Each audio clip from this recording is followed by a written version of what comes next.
സുവിശേഷം 6-ാം അധ്യായം 19 മുതൽ 24 വരെയുള്ള വചനങ്ങൾ. ഭൂമിയിൽ നിക്ഷേപം കരുതി വെക്കരുത്, തുരുമ്പും കീടങ്ങളും അവ നശിപ്പിക്കും.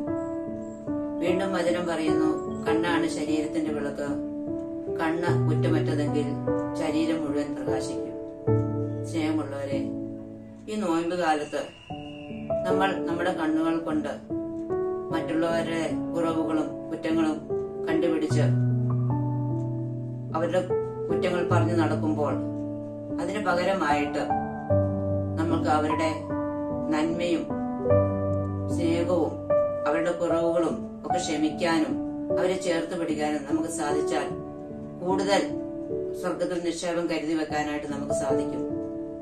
നമ്മുടെ വിശുദ്ധിയിലൂടെ അല്ലാതെ, നമ്മുടെ ഹൃദയ വിശുദ്ധിയിലൂടെ അല്ലാതെ നമുക്ക് ദൈവത്തെ നേടാൻ സാധ്യമല്ല.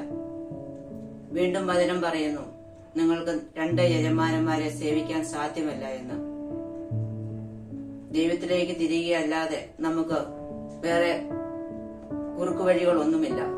അതിനു വേണ്ടിയിട്ട് നമുക്ക് ഈ നോയമ്പ് കാലത്ത് പരസ്നേഹ പ്രവൃത്തികളിലൂടെ, ദാനധർമ്മങ്ങളിലൂടെ, മറ്റുള്ളവരെ കൂടുതൽ ചേർത്ത് പിടിച്ചും അങ്ങനെ നമ്മുടെ ഹൃദയ വിശുദ്ധിയിലൂടെ നമുക്ക് സ്വർഗത്തിൽ കൂടുതൽ നിക്ഷേപം കരുതി വെക്കാനായിട്ട് നമുക്ക് ശ്രമിക്കാം.